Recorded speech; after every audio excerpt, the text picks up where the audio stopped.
प्रतिबोधितां भगवता नारायणेन स्वयं व्यासेन ग्रथितां पुराणमुनिना मध्ये महाभारतम् अद्वैतामृतवर्षिणीं भगवतीम् अष्टादशाध्यायिनीम् अम्ब त्वामनुसन्दधामि भगवद्गीते भवद्वेषिणीम् नमोऽस्तु ते व्यासविशालबुद्धे फुल्लारविन्दायतपत्रनेत्र येन त्वया भारततैलपूर्णः प्रज्वालितो ज्ञानमयप्रदीपः प्रपन्नपारिजाताय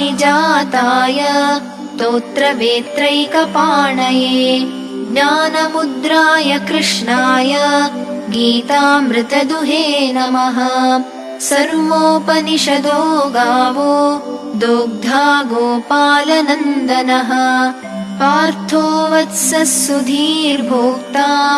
दुग्धं गीतामृतं महत् वसुदेवसुतं देवं कंसचाणूरमर्दनम् देवकी परमानन्दं कृष्णं वन्दे जगद्गुरुम् भीष्मद्रोणतटा जयद्रथजला गान्धारनीलोपला शल्यग्राहवती कृपेण वहनी कर्णेन वेलाकुला अश्वत्थामविकर्णघोरमकरा दुर्योधनावर्तिनी सोत्तीर्णा खलु पाण्डवैरणनदी कैवर्तकः केशवः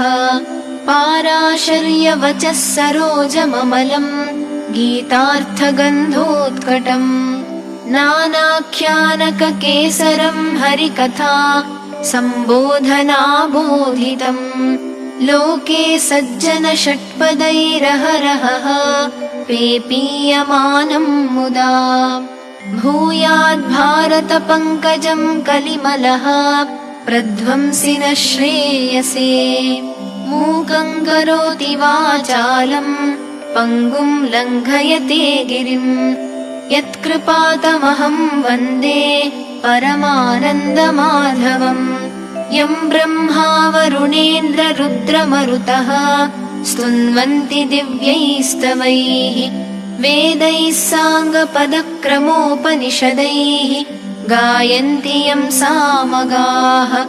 ध्यानावस्थिततद्गतेन मनसा पश्यन्ति यं योगिनो